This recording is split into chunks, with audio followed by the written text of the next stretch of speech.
Good morning. It is such a pleasure and an honor to be able to welcome back Rabbi Dov Lipman after it's now close to 3.5 years since you were here. Your visit was back, if my memory serves me correctly, back at the end of June of 2013, when you had just recently been elected to the Knesset as a member of the Yesh Atid party. And those were interesting times, both certainly for you and for what was going on in Israel and your relationship with the Haredi community, but also your visit created a tremendous stir within our own community. And now, of course, things are much calmer. You've left the Knesset. You are here really for another function. You're a guest now of Nefesh B'Nefesh to promote the message of Aliya, and we'd like to ask you a little bit more about that. And also Mizrahi Canada is very much behind your visit.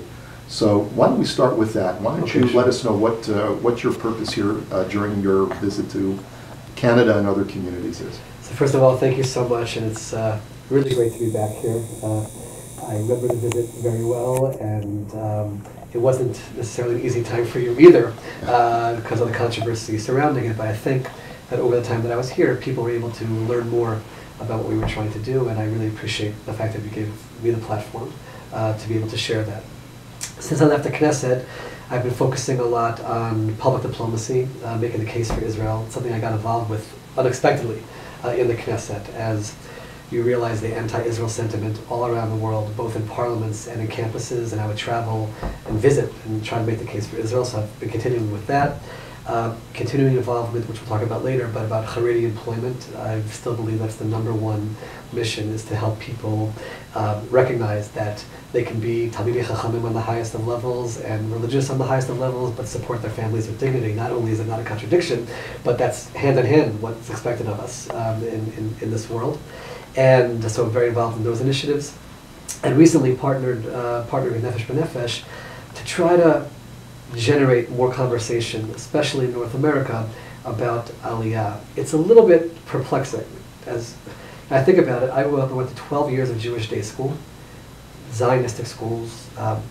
I never had one Rebbe stand in front of me in a classroom and say, according to the Ramban, you are obligated to pick up and move to Israel, and according to every other commentary, you fulfill a mitzvah of the Torah by moving to Israel. Those words, I was taught about tzitzit, I was taught about tefillin, I was taught about Shabbos, I was taught about kashrus. I was never taught about the mitzvah of Yishuv Eretz Yisrael. And it's mind-boggling when you think about it. I mean, can you imagine a community which we don't teach tzitzis here? Well, now hold on a second. I mean, I think when you say that it's mind-boggling, you're saying that a little bit tongue-in-cheek. You probably do understand a Rebbe who would get up and tell these teenage students, you need to make Aliyah and move away from your family. He'd probably be without a job the next week. Correct. And a pulpit rabbi, some of my colleagues face the same dilemma. They say, I would love to tell people to make Aliyah, but my board's going to get upset with me because we're trying to grow the congregation, not try to shrink it by getting people out of the shul. Understood, and my criticism is not directed at the Rebbe or at the Rav of the shul at all, but it's we as a people have to do a little bit of reflecting. And my message is not everyone must drop everything and make Aliyah. That is not my message on any level. There are many reasons why people cannot, especially people who are established in careers, and the idea of just picking up and moving to another country where you have to start again, and it's almost an impossibility. It's really incredible that people actually do that. My message is explore it. My message is seriously explore it. Explore all your options. If in the end the conclusion is I can't do it, then you can't do it, but you explore. But then raise your children. That's a value. Raise your children that they should one day go learn there, study there, serve there, and make their homes there. And as I tell people, and then you can retire afterwards and join them there. There's no greater retirement. The second most popular age, I believe, for a successful Aliyah is 55 plus. Oh, good. So something to look forward to. Yeah, okay. But the most important thing is that we're having the conversation. Meaning, I'm not here to lecture anybody. I'm not here to, but we're not even talking about it, and I think it's something which we should be talking about. We should be talking about analyzing it. How can we talk about it more? Are there ways to work with the boards and the communities that it can be talked about even more? Because it just can't be ignored. Last Shabbat was Parsha Lech Lecha, and Zalman Sorotzkin writes that the very first words that God said to a Jew was Lech Lecha. Those are the very first words uttered to a Jew in the Torah, is Lech Lecha me'artzecha, and that shows the primary element of it. And we continue on the Parsha, Hashem doesn't appear to Avram Avinu, right, until he's in the land of Israel, and the Mefarshim say, because the Shekhinah is not going to appear to him outside. So these are things we have to be talking about. I recall the Alshich says that Lech Lecha means not only go for your sake to Israel, but go towards yourself, because you really only find your true spiritual self when you're in Eretz Yisrael. And these are things that we should be talking about, Yeah. and should be part of. So talking about a curriculum. So I'm here via Nefesh B'Nefesh. I personally have tremendous hakarat tov to Nefesh B'Nefesh. We would not have been able to make Aliya 12 years ago without their assistance. Well, I think since Donald Trump's been elected as president, there may be even more people thinking about making Aliyah. I don't know. I know that a lot of people have been thinking making Aliyah from U.S. to Canada, but we're trying to tell them, if you're going to make Aliyah, don't go north, go east. But getting serious for just a second, don't you think that perhaps there should always remain a diaspora contingent to be able to have influence on the diaspora world, on the United Nations, on the United States, so that Israel remains strong? So there's no doubt, and especially having served in the Knesset, there's tremendous appreciation for what diaspora Jewry does on behalf of Israel, and that's not taken for granted at all. We recognize it. But if you're asking me, what would be better for Israel? To have that presence in the diaspora, or for 5 million Jews to pick up and come to Israel? My answer is 5 million Jews pick up and come to Israel. I'm not saying that's what people have to do, but when asked that question, what's better for Israel? When you talk about demographics, when you talk about the issues of establishing themselves even further as a Jewish state, I'll go one step further with my religious hat on for the moment, showing HaKadosh Baruch Hu that we recognize the gift that He's given to us. He's given it to us. We read last week, this is your Yerusha. God is saying to us, here's your Yerusha, and are we ignoring that? And what are the ramifications on a spiritual level by the nation ignoring that? So my goal is that we should bring Geula. My goal is that we should be working towards Mashiach. And I think when we live in a time when open prophecies are coming true, I was traveling in Australia during the weeks between Tisha B'Av and Yom Kippur, and reading the Haftorahs. I didn't have to give a drasha in the shul. I just read psukim where the land is going to re-flourish again, the kibbutz galiyot. Those are all things that are happening now.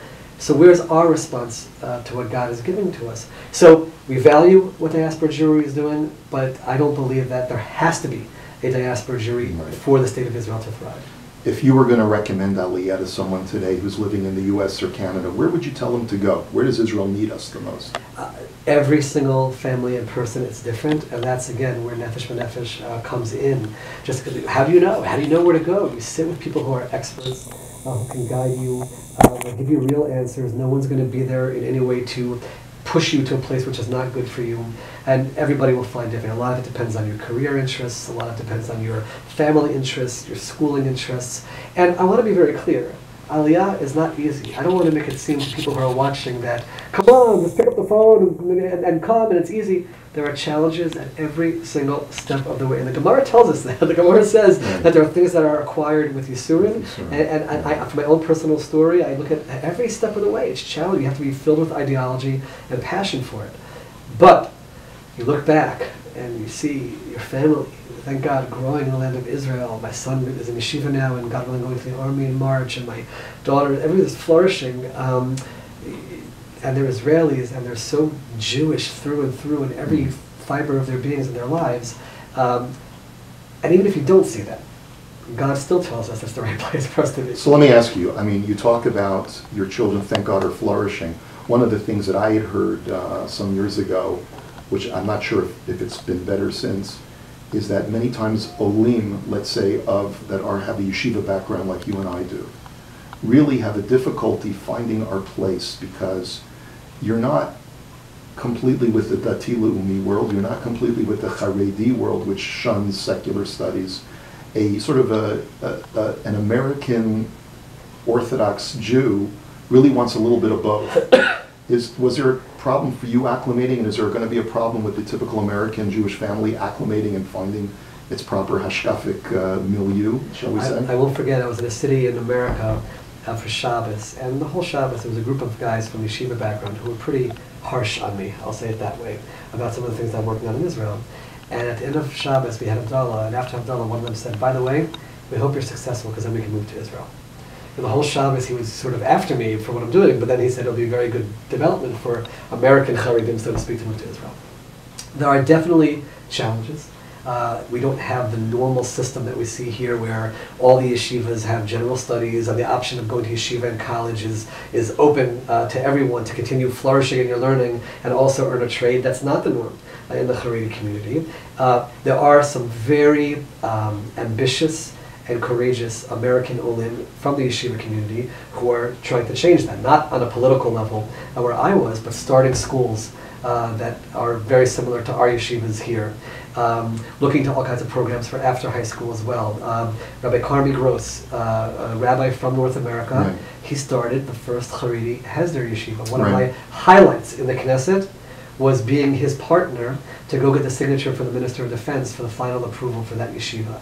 You have to go see this yeshiva. They are regular, like American yeshiva guys, not all American, but they're sitting, they're learning, but they're in a Hesder program where at nighttime they learn computers, the first 2 years, and then years 3 and 4, while still in yeshiva. They get every morning, they get into uniform, they go serve in the army, they come home to yeshiva at night and have night seder, and he started this program to be able to... So it's true, it's more of a challenge. It's not as easy to find the schools, but be a part of driving that change. Come there and join those yeshivas, join the schools of Beit Shemesh. There's in the Stifta of Beit Shemesh.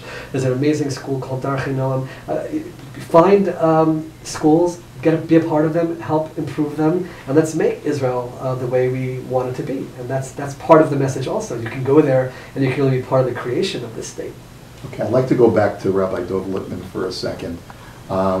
You were, just a few years ago, a very controversial figure, both in Israel and the religious community and abroad as well. You were almost like a lightning rod for people taking sides on a dispute about what the role of government should be in trying to dictate what the destiny of the Haredi community should be and the level of participation within the larger society. I want to divide this question into two parts. The first part is, what's happened since then with Rabbi Dov Lipman? In other words, before, I'm sure there were probably people who didn't want to even look at you in the face, would cross the street if they ever saw you walking down the street and so forth. Has that calmed down? Has there been shalom? Are you now more mikubal, more accepted within the Haredi world?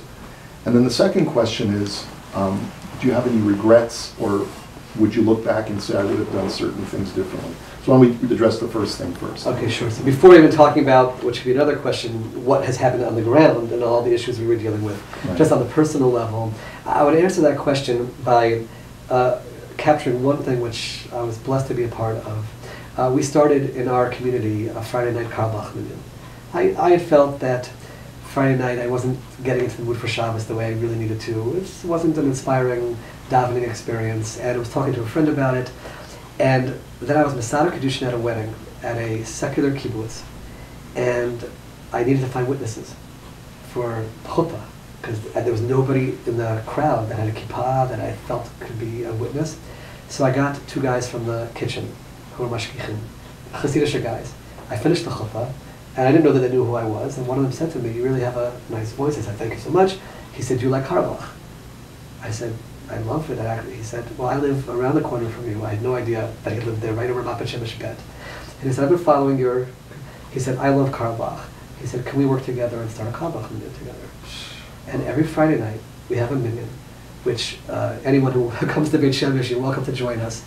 And in that dancing circle, you have every possible background you can imagine. You have chayalim who are home for Shabbos, dressed in all white, and you have guys in their golden stripes and shtreimel and ger Hasidim, people who a few years ago they would not have been comfortable, I don't think, dancing in the circle together. We have Friday night, and it's just a natural thing. We get together every Friday night, we daven, because I think people realize that maybe they disagreed with me, and that's fine, but it wasn't no reason for a personal attack. Right, you don't feel the same hostility, no. Correct, hostility is not there. There's less hostility from the Haredi media. I appear from time to time about different issues, and it's respectful and not with a tone of animosity like it was. Here and there, they'll attack me for something, but that's okay. But it's a much different situation. And I want to say something else that I learned in my time in the Knesset. There's a lot more unity behind the scenes in the Knesset than people realize. Friendships between people from very different groups, far away on the political and religious spectrum. And I saw that also within our party, and Yesh Atid, and other members of the Knesset. And I developed relationships with some of the Haredi members of Knesset. There's differences between parties in terms of how comfortable they would be, but in terms of the tension that was there, that very much has fallen away. Even with the political leadership of Beit Shemesh, there's a much more comfort. There was a time when I was working for someone else to be the mayor, right. And there were very difficult mayoral races there. And over time, people are able to put those things aside. And I do think there's a recognition that some positive things have happened as well as a result of our work. So it's a combination of realizing that I wasn't perhaps the person they might have thought that I was, but also seeing some of the good that's been done and recognizing that some good things have happened. So why don't you reflect on the good? Sure. Haredi employment is the #1 issue. It's an incredible thing to see how we've helped thousands and thousands of Haredim on a monthly basis, and it's still going on. The projects that we've started to help Haredim get jobs. People who are now supporting their families with dignity and proud to be going to work. We worked with companies to make sure that the workplace would be comfortable for the Haredim. The goal was not that anybody should give up on any of their values when going to work. Do you have any idea of the numbers, like what percentage of now the Haredi world? So it used to be below 50% of the Haredi males. It used to be in the high 40s, and now it's significantly over 50% already. In fact, unemployment in Israel overall has dropped below 5%, and that's largely being driven by the Haredim going to work. People don't realize in the law that we wrote about the draft, which is a whole other question, there was one line there which got no play in the media, and I wouldn't expect it to, but it was the most important line from my perspective in that law. It used to be that, according to Israeli law, if you had not served in the army, you were not allowed to go to work until close to the age of 30. Why? Because you're claiming that you're learning Torah. That's why you're not serving the army, so you can't go to work until you're past army age.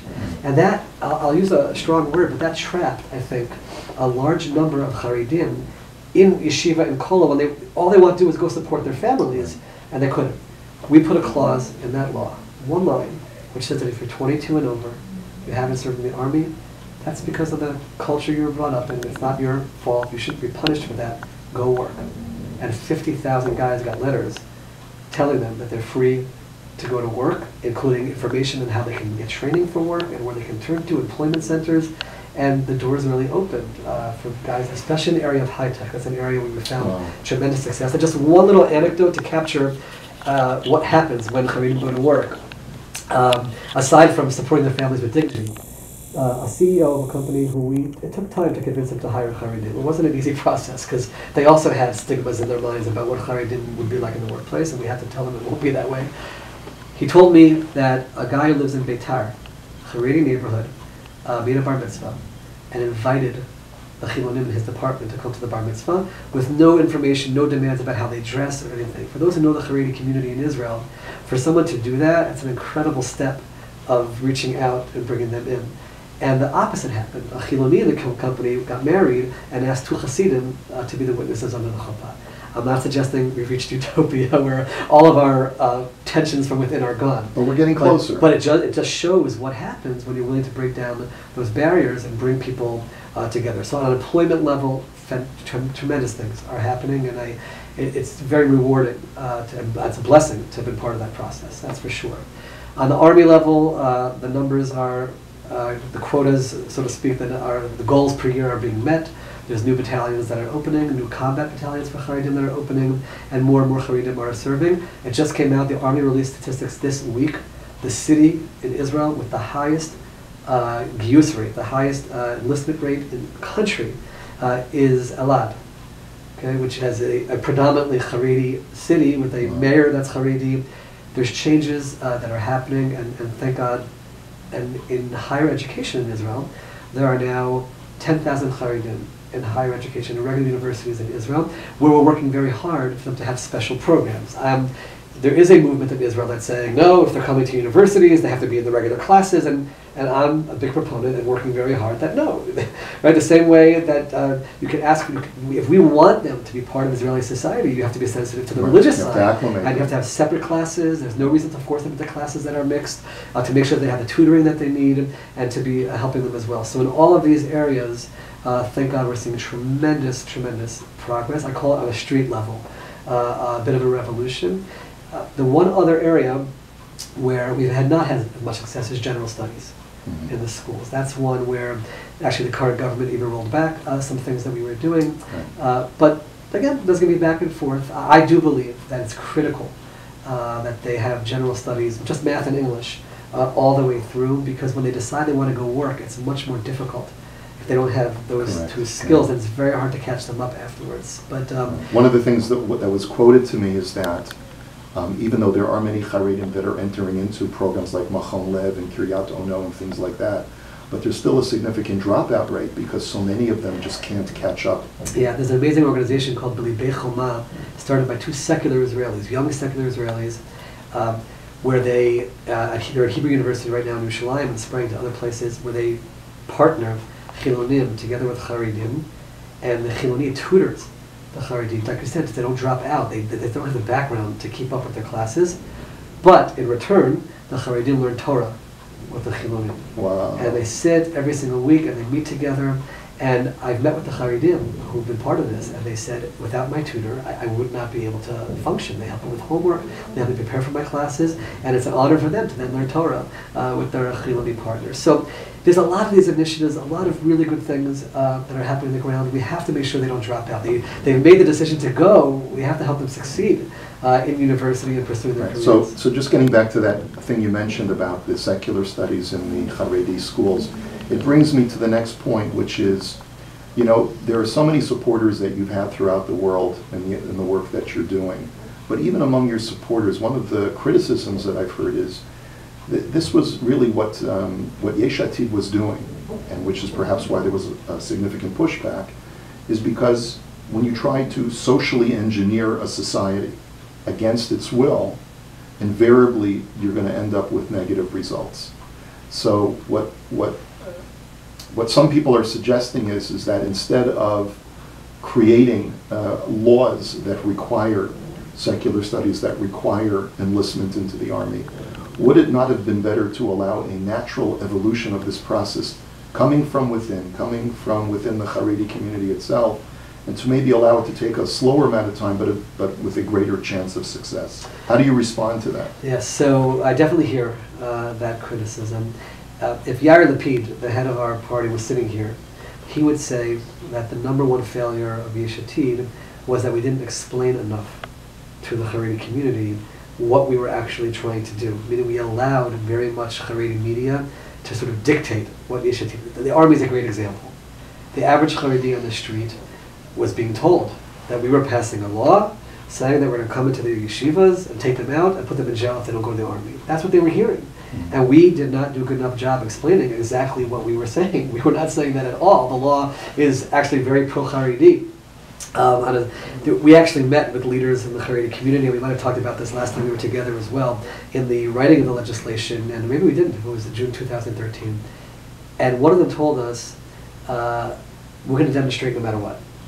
No matter what the law says, we're going to demonstrate.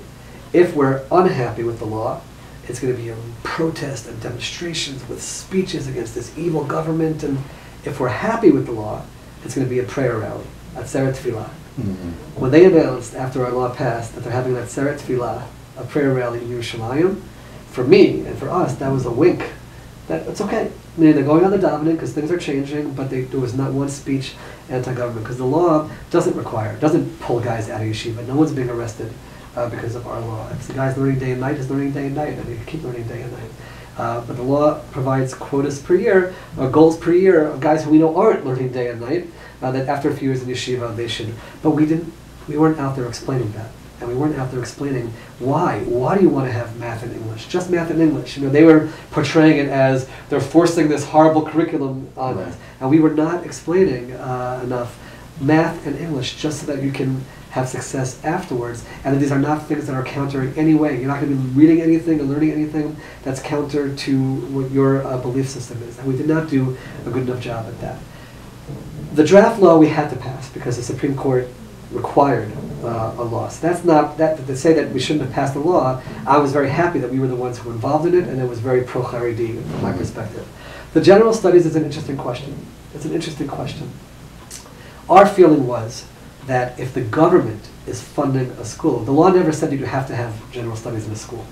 The law said that if you want to get government funding, we will give you 100% government funding, something which Haredi schools did not have in the past, if you have math and English in your schools. That was the idea.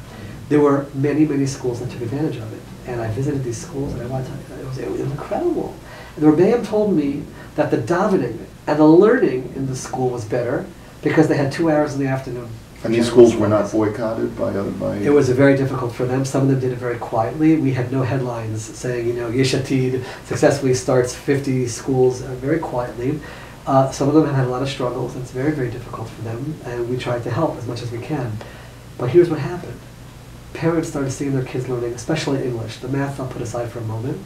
And now that it's been rolled back, you cannot imagine the requests that we have for programs outside of school to teach the kids English. Really? And it's actually something which I'm working right now as a program called Angalit L'Charedim to raise money so that they can have these programs. They're asking for them in thousands, not in tens. Thousands are saying, give my kid English.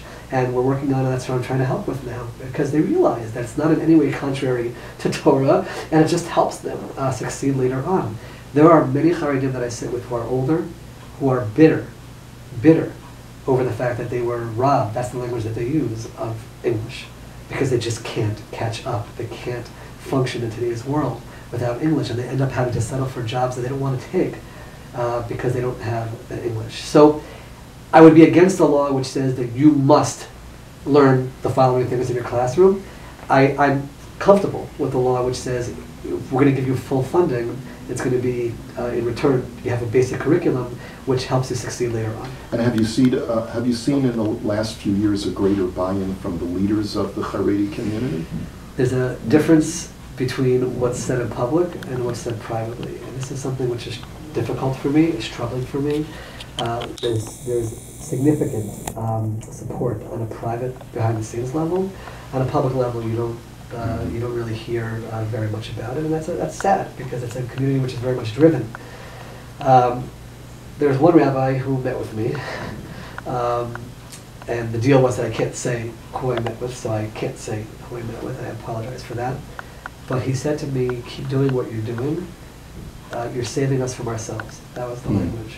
And I said to him, can you tell me why can't you go out and say that? It would be a big help. And if you were out there saying it, he said, I can't do it. He said, my daughters and shidduchim, my sons will be thrown out of their yeshiva. Like, I can't be out there.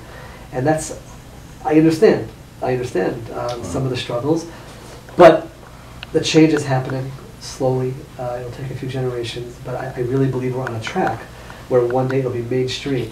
That yes, every Haredi boy goes to yeshiva after high school, but after a few years, they figure out where they're supposed to be, and if it means going to the army, in a program that provides for their spiritual needs, they have that. Going to university, in a program like I went to when I was in Eretz Israel, where you have your need given when you need it, and let Israel be filled.